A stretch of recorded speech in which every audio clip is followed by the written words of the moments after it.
Good afternoon, everyone. Before we begin, I would like to take a moment to acknowledge the land on which we gather. Mills College at Northeastern University is located on unceded Ohlone territory that is now known as Oakland, California. We honor the history, culture, and contributions of the Ohlone people who have lived here for thousands of years. We are committed to learning from them and honoring their legacy as we move forward in our work. Now, I'm excited to introduce today's session where we will begin discussing the various academic programs we offer at Mills College at Northeastern University. We are thrilled to have a fantastic lineup of leaders and educators with us today. First, I'd like to introduce some of our esteemed leaders on campus. Leading the way at Northeastern University is Dr. Waleed Melis, Vice Provost of Graduate Education. Dr. Melis works to provide graduate students with an astounding academic experience, and it helps ensure the quality and sustainability of our graduate programs across the university. We also have Dr. Beth Coakley, Dean of Mills College at Northeastern University. Dr. Coakley leads our college academics mission in guiding the institution in fostering transformative learning and research. Additionally, Dr. Christy Chung, Executive Director of Mills Institute, is with us on campus. Dr. Chung is dedicated to developing programming that supports advocacy, career development, and empowerment of marginalized communities. Now, moving on to our session leaders. Leading today's information session will be Dr. Tomas de Aguera, Unit Head of Education and Professor of Education at Mills College.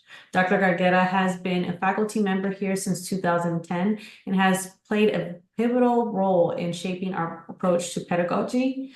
His expertise and passion for transformative teaching practices are essential to today's session. Co-leading the session is Dr. Jackie Urbani, the Program Director of Master of Arts in Early Childhood Education. Dr. Urbani brings extensive expertise in early childhood education with a strong focus on fostering equity and inclusion in the field. Her commitment to advancing early childhood education will guide us as we explore the opportunities within this area. Together, Dr. Galguera and Dr. Urbani will provide an overview of our 4 Masters of Arts programs: single subject education, multiple subject education, educational leadership, and early childhood education. Whether you're looking to become a teacher, an educational leader, or specialize in early childhood education, this webinar is your first step in achieving your career goals. Thank you for joining us today, and we look forward to exploring these exciting opportunities with you. And now introducing to Dr. Tomas Galguera.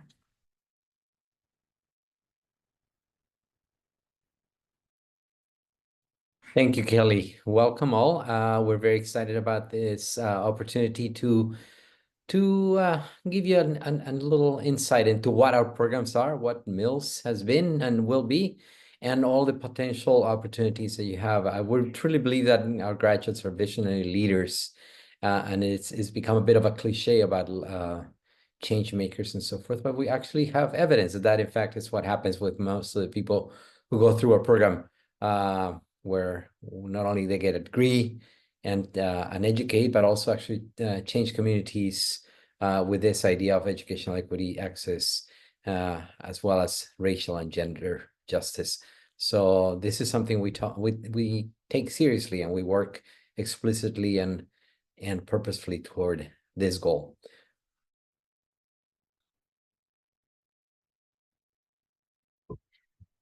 We have several examples of alumni who have gone through our programs, be it teacher education, educational leadership, or early childhood special education. In fact, we have 3 examples of such alumni. And the first one is, let's see, Clayton Evans.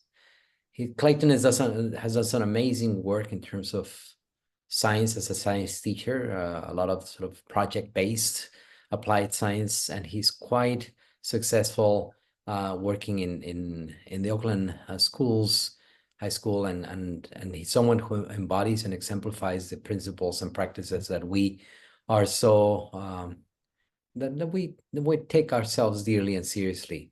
The next one is Hang Dang, who is an MA has an MA in early childhood special education, and she's director of early childhood education centers, beginning the work early on with very, very little ones.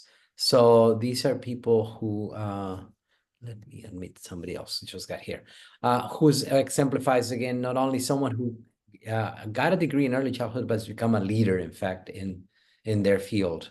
The next person is Denise Richardson, who got her degree from us, not only the master's in leadership, but in fact, she went all the way to get a doctoral degree in education and educational leadership.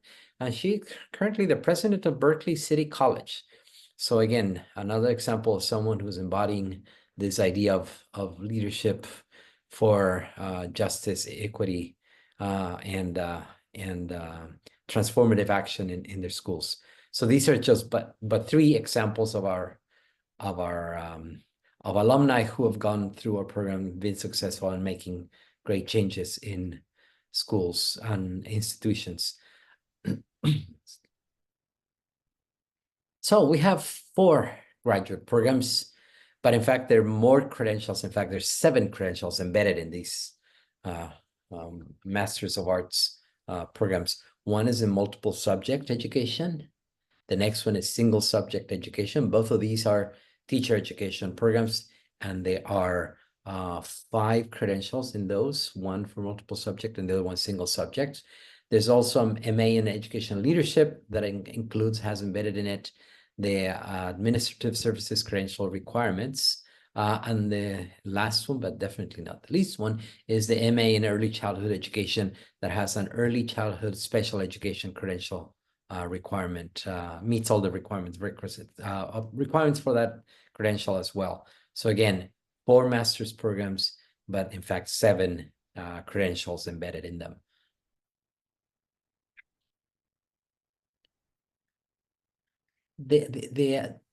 There's a lot in these words because, in fact, in terms of teacher education, we truly believe that our programs shape teachers who really believe in educational equity, access, and racial and gender justice.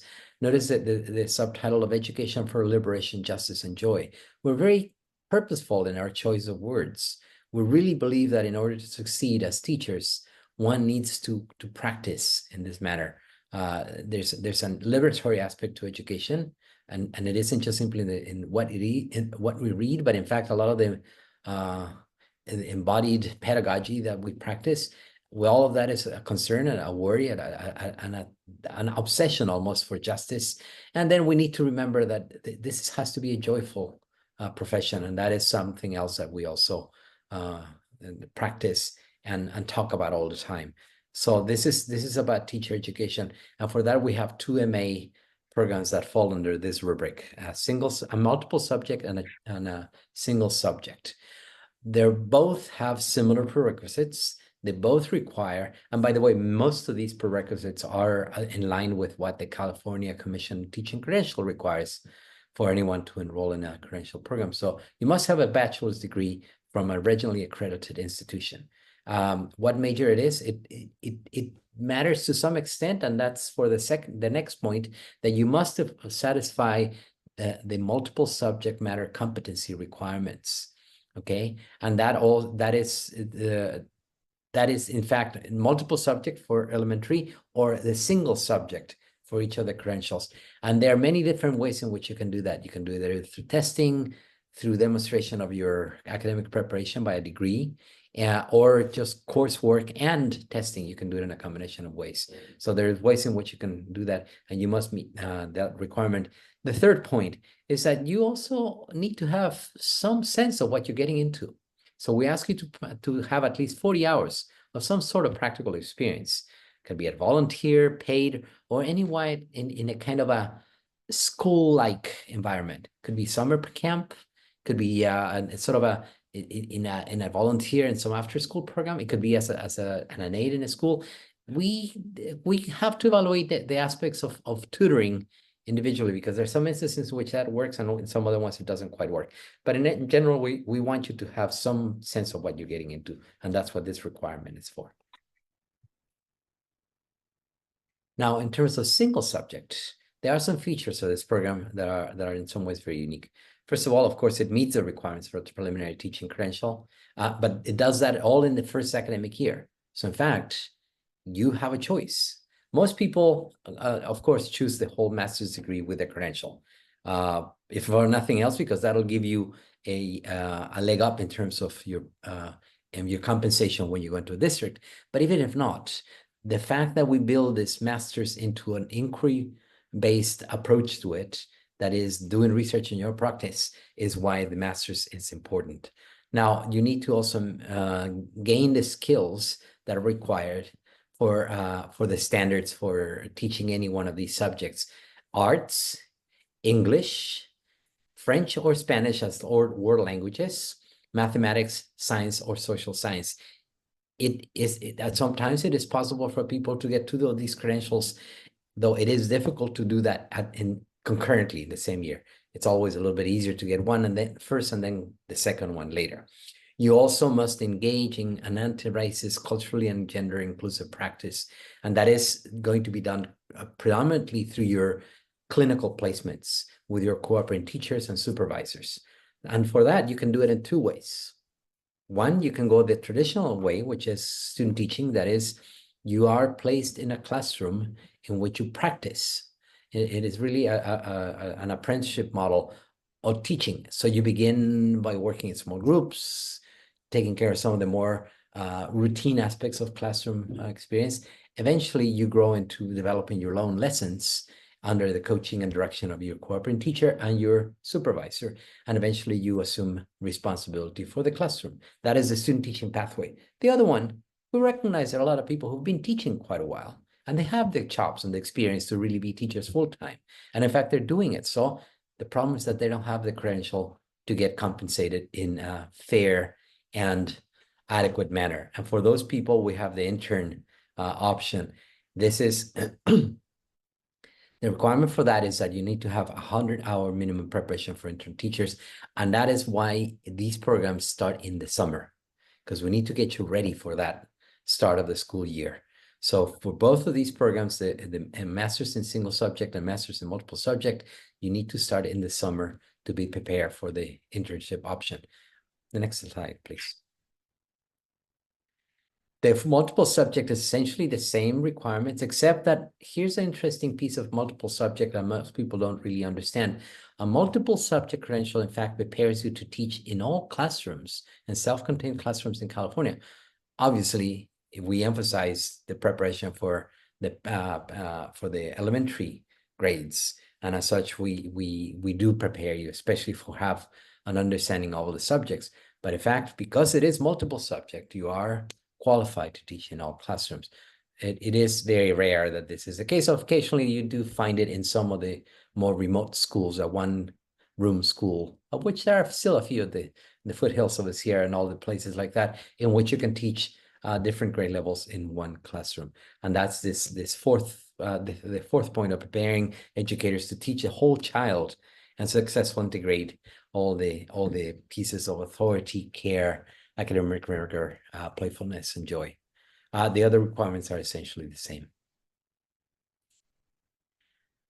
So they're experiential components. As I mentioned, there's an apprenticeship model that we work with, and as such, you're going to be doing clinical work, as we call it, more than field work, with cooperating teachers, as well as supervisors. And supervisors tend to be, for the most part, people who have been in schools for quite a while. Most of them come from a teaching background, and they're in a place in their careers where they want to do more than just simply teach in a classroom, and they are the supervisors that work with us. They are also, that requires a 2-semester long clinical field placements, and they have to meet a minimum number of hours. Our program exceeds that number of hours that are required for the clinical experience from the California Commission on Teaching Credentialing, and that is something that is included in our programs. Now, if you're a student teacher, you are not paid for that experience. You are working with a cooperating teacher who's extremely experienced. Many of them are former are in fact alumni from our programs, and as such, they understand the programs and they know what it means to become a teacher. The other option, as I mentioned, is becoming an intern teacher. In that case, you're working full-time, and there are two supervisors that you have. One is the site supervisor, which is someone who this school district provides, and they are the ones who help you to sort of navigate the more institutional aspects of experience. And then there's a university paid supervisor that Mills at Northeastern hires to help you with all the requirements for your clinical experience, as well as making the connection between your coursework as well as your clinical experience. The number of credits for this multiple subject is 37 credits. Of these, 31 are for the credential requirements. The other 6 credits are the ones that are required for the master's. And for that, you have an option of either completing it all in 1 year, which can be quite a lot. But if you rather spread that work over 2 years, that's also an option, or even in some cases 3 years, so that you can actually finish up the master's works once you're teaching full-time. Because in fact, the work that you're going to be doing for the master's is research in your own practice. It's teacher research that we care deeply about. And in fact, that is the type of research that we as faculty also engage in. And that is why you can do that. And as such, you have up to 5 years to come back and finish up those 6 additional credits to do that. All the work within that first year meets all the teaching performance expectations, the TPEs, as you will hear. And at the end of that initial year, you have all that you need, assuming that everything goes well, for then Kelly to grab all your documentation and your application and everything submitted to the commission and have a great credential by the time school begins for the following year. One little teaser, we're working on an option, and we need to get it approved first, but to have another option for those additional 6 credits. As you may know, AI in education is something that has been very disruptive. We're having an option for this, for the master's in multiple subject, single subject, and the early childhood as well, for you to have an AI emphasis. But that still need to be approved. That's just a little something that's coming down the pike.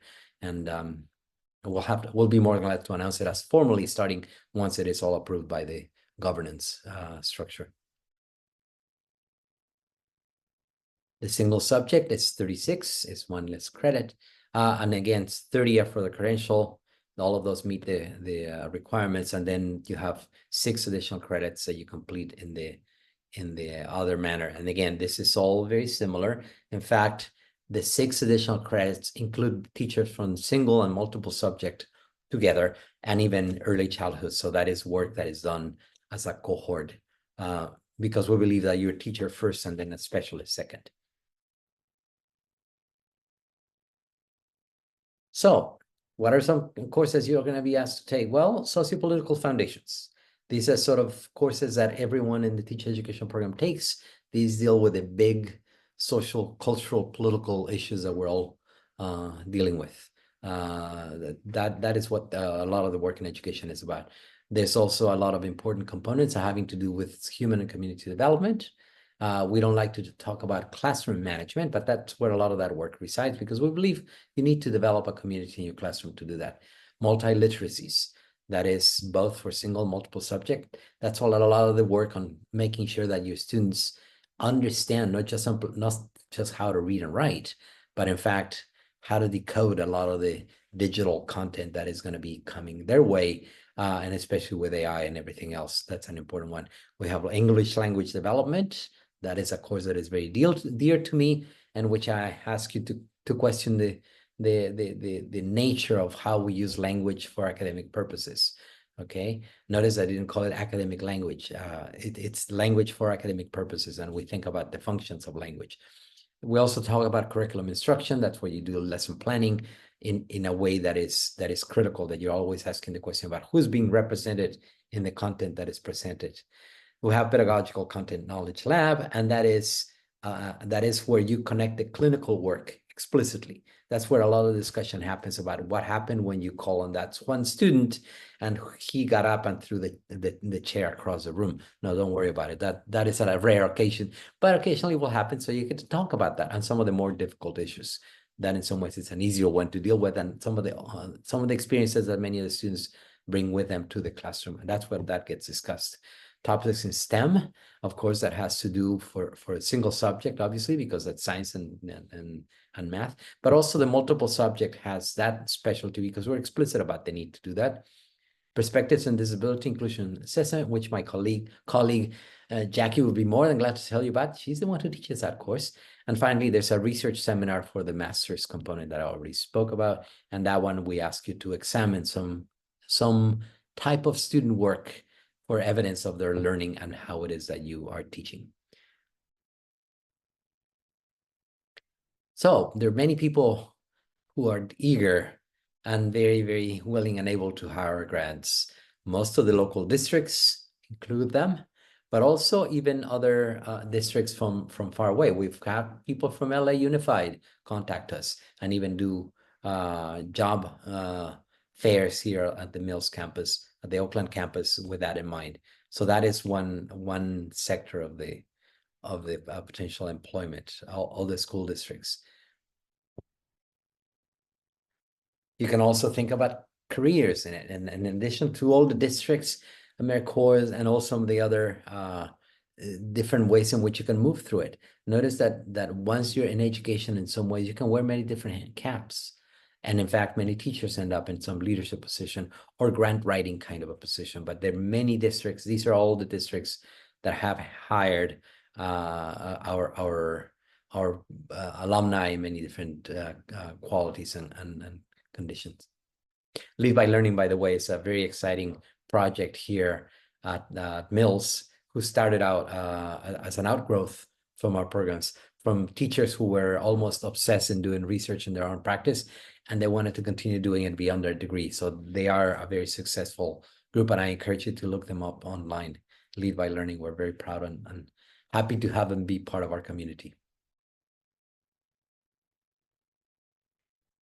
So I'll pass it on to my colleague, Jackie, to tell you about her exciting program. Thank you, Tomas.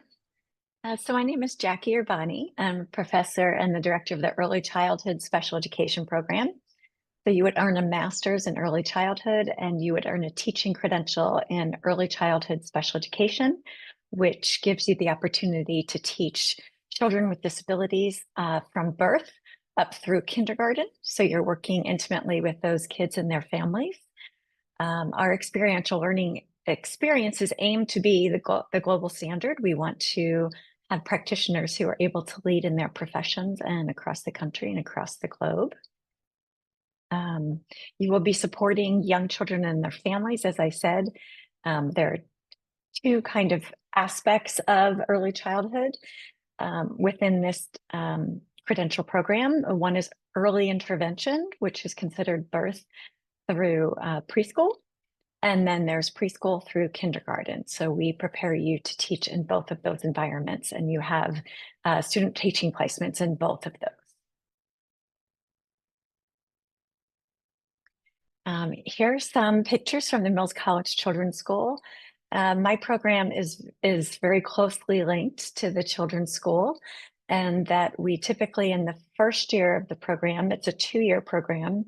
In the first year, students are often placed in the Children's School and work with teachers on the everyday work of teaching, but also on reflecting about what they see and what they saw and what they can do differently. So a lot of that teacher knowledge that we don't necessarily get to hear about and talk about, you do in this environment. And the teachers are experienced and quite skilled in working with new teachers in this aspect. So our program is a 2-year program. If you do the Mills College Children's School placement the first year, you will actually have 900 hours of experiential fieldwork, which exceeds what the California Teaching Commission expects, which is 600 minimum. You'll be able to get the early childhood special education teaching credential. And again, you'll work in early intervention, preschool, transitional kindergarten, and kindergarten. So with the kids from infants through age 5 and their families. And we very much center our work on disability studies approach, and very much aligned with, as Tomas was explaining, our stance on racial and cultural equity. And we want increased access and opportunity for all children. And especially at such a young age, we don't know anyone's capabilities. And we want to support them to develop as much and as well as they can. And actually, this bottom photo here, the teacher, Becca, is a teacher at Mills College Children's School, and she's in the program now. I was happy when I saw her picture in here, Kelly. The requirements, the prerequisites are the same as what they were, as Tomas explained: a bachelor's degree, 1 course in child development or early childhood, developmental or child psychology, and then the 40 hours of working directly with children, and that can be paid or volunteer, as Tomas explained. Our program is 42 credits. It's a little bit longer. It's the 2 years, and you are required to do a minimum of 600 hours of field work. Tends to be 200 in the children's school, and then 200 across 2 different semesters of your student teaching experience. Our sample courses, we have a Cultivating Critical Consciousness and Practice course, which looks at the many different ways that we need to see people as whole people, and not as the isms that are often presented to us. And certainly working with kids with disabilities, we don't want to see what they can't do. We want to see what they're capable of. It also looks at the implicit biases that we may bring around several of these different identity markers, and how we can recognize them and prevent them from interfering in our work with young children. Because unfortunately, kids with disabilities and kids of color are expelled and suspended from school at higher rates than their able-bodied and white peers. And they are also given more subjective special education labels than their white and able-bodied peers. So we still have some work to do on that. Theory and practice is taught by a teacher or the director of the children's school, and is very much focused on the work that you're doing in those classrooms. We also have family systems and cultural diversity, again, trying to respect the different family structures and cultures that we'll be interacting with, not only in classrooms, but also in people's homes, which is a much more intimate experience. Positive behavior supports and intervention, because we are looking to support kids and not punish them in their behavior aspects. And what is developmentally appropriate at a young age may seem just annoying or upsetting to us, but is actually quite appropriate for 2 and 3 and 4-year-olds.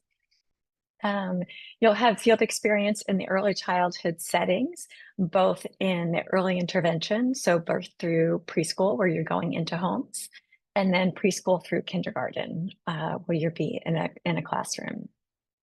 The graduate seminar is the research courses that Tomas was speaking about. And then we also have a leadership and administration and early childhood programs in case you want to become a director of a program, or you want to be a leader in some form. This is required for everyone. And then an assessment and intervention for children with special needs, which looks at how do we use the evidence from what kids are doing to help them improve. So we're looking at ways that we can help them within their development. So within the time in the program, you'll gain educational fieldwork experience every single semester. If you already have a job, we are very willing to work with you so that you can keep that while you are doing your work, especially your first year. Again, the first year, we are typically placing students at the children's school. And we're going to look at how do you develop instructional competencies and a personal disposition with mentors across the early childhood field. And then you'll have at least 600 hours, but more likely 900 hours of work with children and their families through this program. Career readiness and credentialing, you will apply to the CCTC with help from us professors and from Kelly, who is our credential analyst, and you will work directly with the commission for that. And again, you'll be able to work, once you have that credential, you'll be able to work with kids with special needs from early intervention through kindergarten programs. And they can be special education classrooms, or they can be inclusive programs, which include both general and special education students. And you'll be able to assume leadership positions, as I said, as directors, program directors, policy work, or with research. Careers in early childhood. You can work as a teacher. You can work with the Department of Education. We have people in, as you saw with our alumni, in leadership positions, and it's kind of the world is your oyster. And again, once you have an education degree and credential, there are many opportunities that open up besides just classroom instruction. And here's a list of some of the places that you may get a job. Life Health Agency works with people with disabilities across the life spectrum. The Children's School, the Mills Institute is doing research. First Five California, and of course there's a big push in California right now with TK and Universal Kindergarten. And so we are hoping to prepare many teachers to fill those positions. And then again, multiple school districts where we have our alumni working. So please, if you have any questions, feel free to reach out to me. And now this will go back to Tomas to speak about the leadership program. Yes, I will be speaking in place of my dear colleague Dana Wright, who's traveling at a research conference. So important things to share with the rest of the world. So I will be stepping in and tell you a little bit about this MA in Educational Leadership and the Administrative Services Credential, and which is really the idea that takes a really philosophical with an educational vision kind of approach. You really it is about leadership, and as such, there, as you will find out from the next slides, it is an approach that is based on theory and research. And as such, the program embodies go on to the next one, please. As you said, is a distributed leadership model. So instead of a top-heavy kind of dictatorial approach, no, it's really embodying more a sense of a teamwork, or something that can definitely be inclusive of everyone in the school community. That is something that we embody, not only in terms of what it is that we ask you to read and talk about and discuss and write about, but also in fact how it is that we run our classes and the program itself. The other important component is a trauma-informed approach. We recognize that unfortunately there's a great deal of trauma that has been experienced, so that exists within many of the communities that we work with. And as such, our approach to how we teach and how those programs are designed, and our very sense of self and presence and membership in the group, has to take that into account. We do that from not from a deficit perspective, not like what is wrong with you or in what ways are you damaged, but wow, how can you made it to this point, and how can we build on that strength and resilience that everyone brings to the school and to the classrooms. There's also, as such, also an important family and community engagement component. We are very explicit about how it is that the school is but a hub of many different services and experiences, and a real network for many of the members in the community. In fact, the school oftentimes is the most stable institution or component of many of the families in our communities, unfortunately, who are experiencing a great deal of disruptions. So how do we do that in a way that is important and thoughtful and strategic as well? As such, it is important that you have powerful clinical field experiences. It isn't just all about book knowledge. It is something about lived experiences. It is about knowing the stories that people bring. It is about really understanding the challenges and amazing wealth of resources and culture that people have when they come to school together. And as such, how do you, as a leader, work within all that to create an ideal learning experience for all? So that is sort of the important program features. As you might begin to see, is we share a lot of these features and values across programs.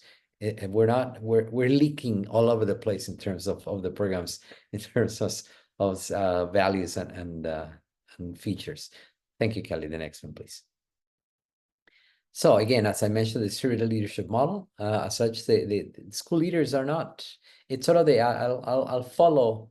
I'll be a good leader because I'll follow my community, kind of a sense. You lead from behind, getting a sense of who is in your community and what it is that they need and what it is they bring to the situation to really distribute, not only understand, but it's really more of a facilitator and really a conductor of an orchestra in some ways, that you are really creating great things based on your deep understanding of everyone and letting everyone shine when it's necessary, as well as supporting others who need it. That's such the candidates in this program, that language is used in California.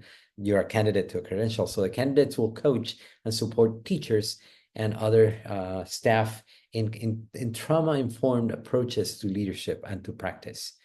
Things such as how do you deal with discipline is an important way for you to think about how do you make your discipline program at your school not be a cause for triggers for, say, students who have experienced trauma.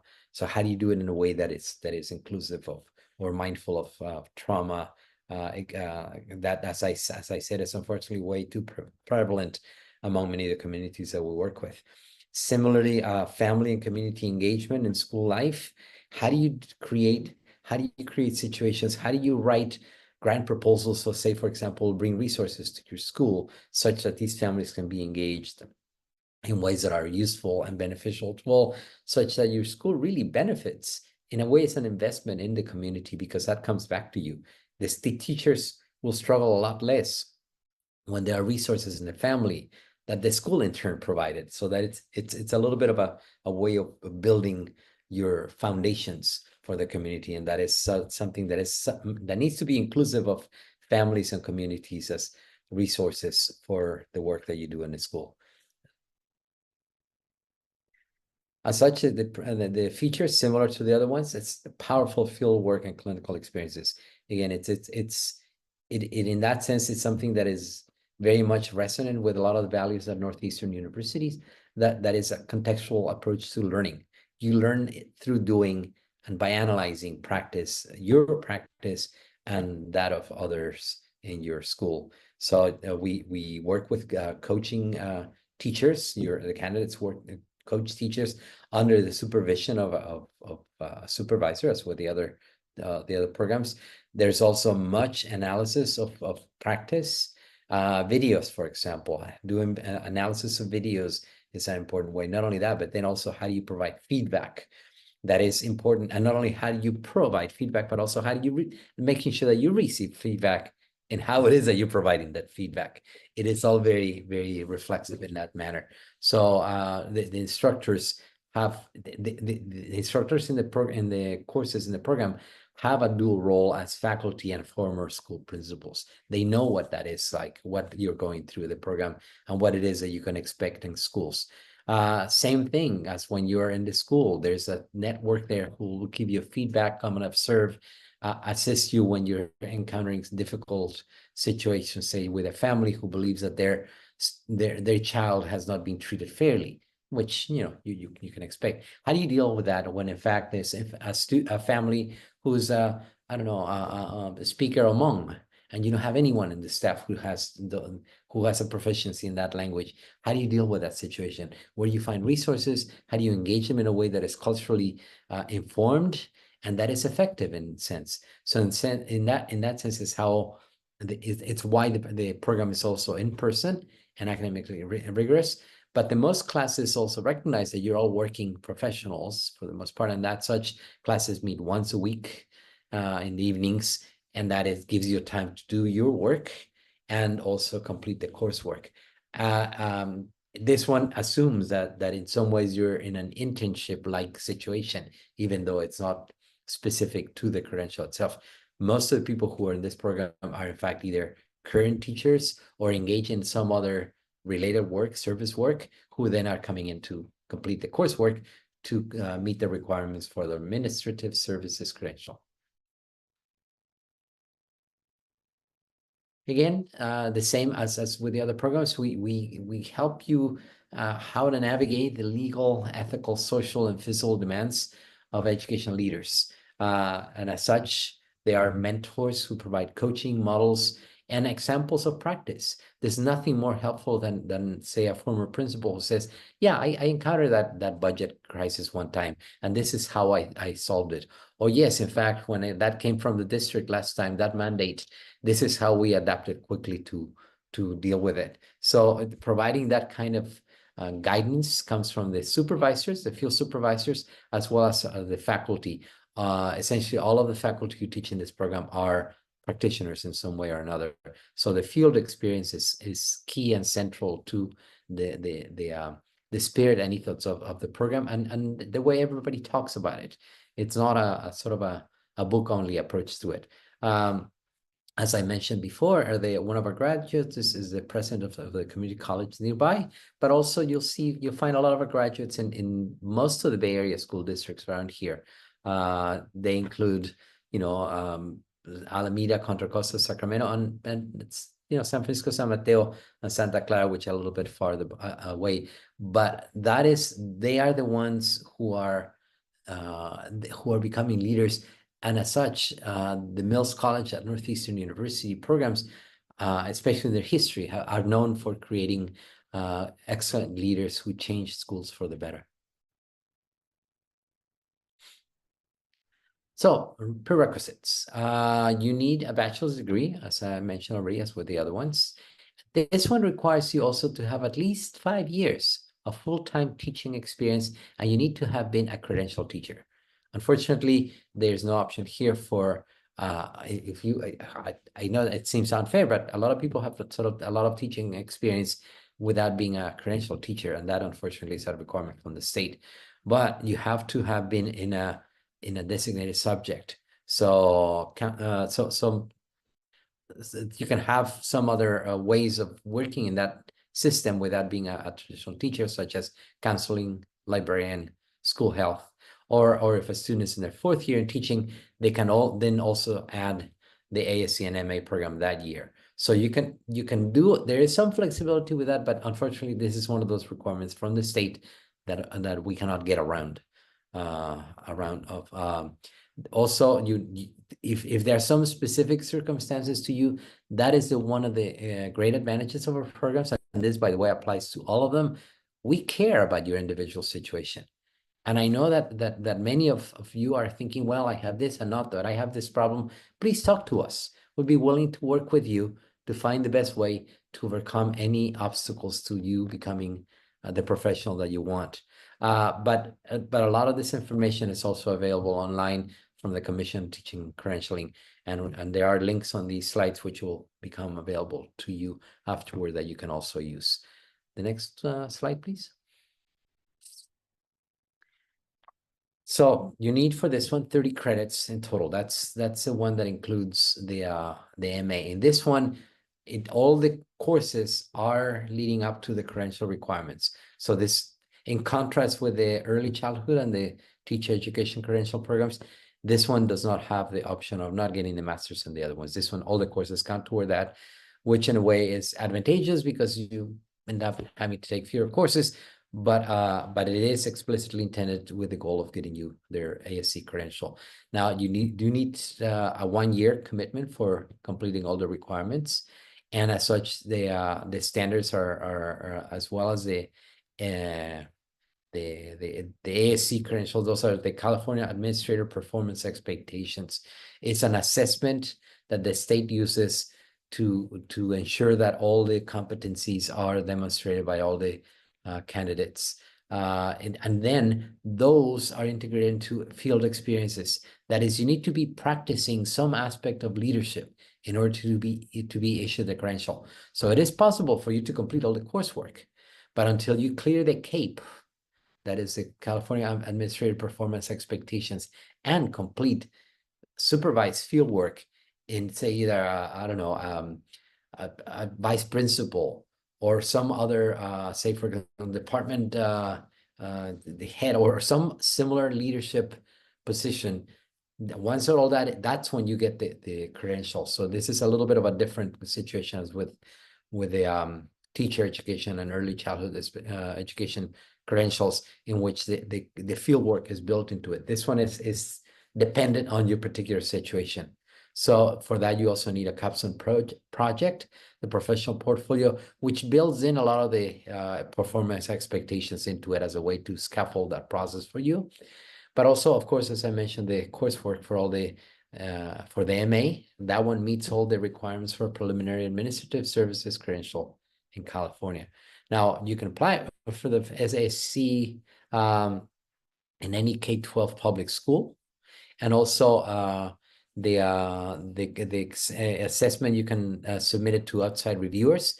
Teacher education has a similar kind of an assessment that is built into the program, and we'll explain to you how that is. Again, these are all assessments that are state-based and that are requirements for any credential. So that's what the requirements are for the administrative services credential that is part of the educational leadership MA.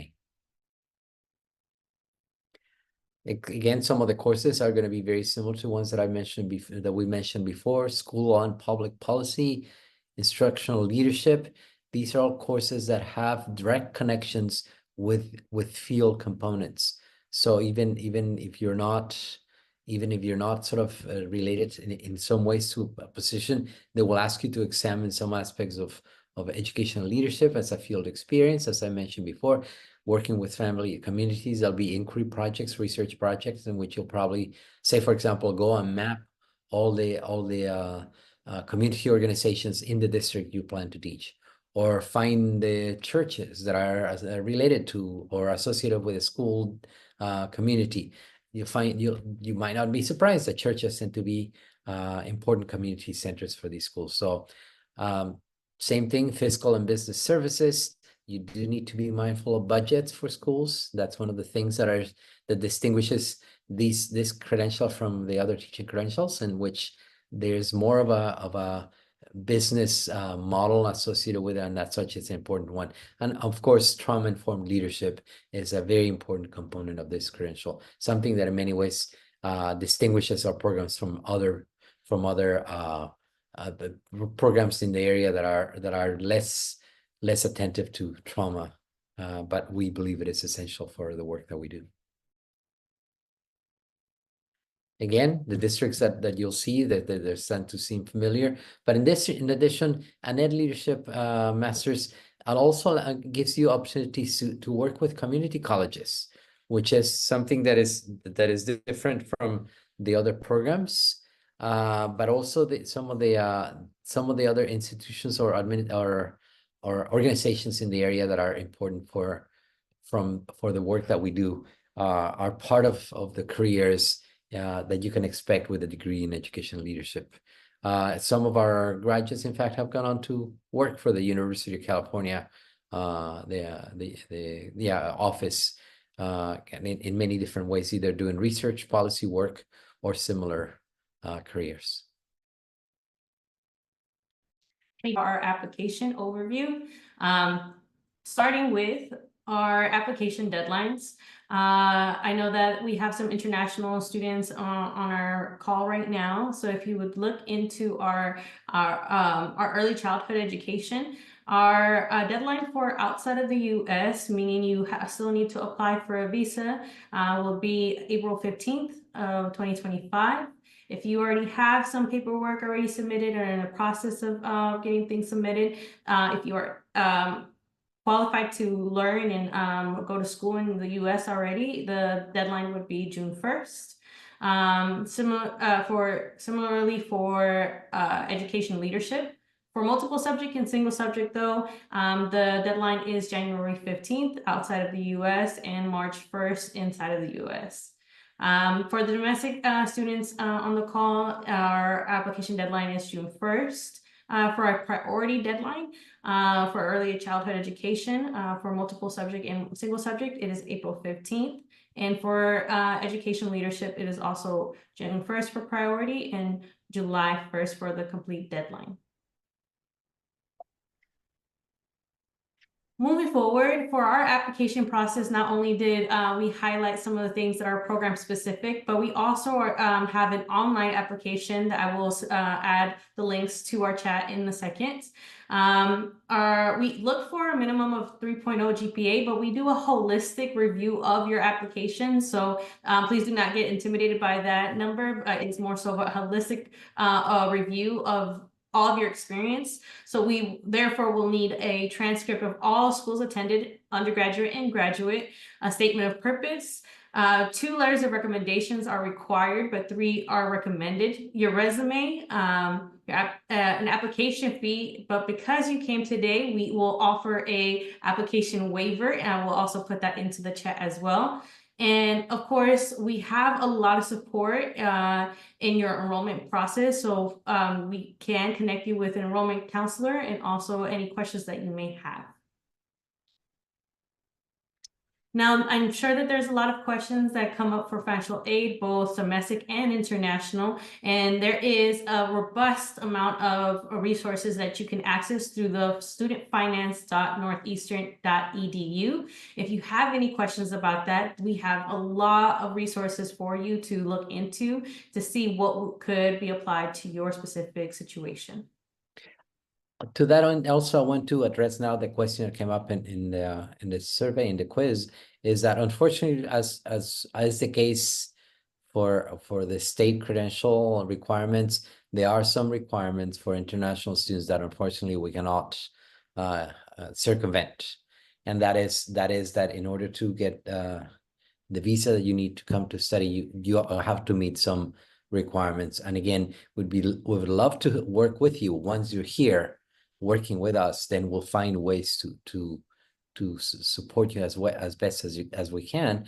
But unfortunately, there are some pretty strict requirements in terms of financial liability that the State Department and sets, and that we cannot circumvent. So unfortunately, that is what you're dealing with. Mm-hmm. Thank you so much. And just to give you more of a preview of our website, there is a lot of resources, like I said before, how to apply, types of aid, your award, and next steps. And there is a way for you to set an appointment with the financial aid counselor so you can actually speak more specifically about your situation.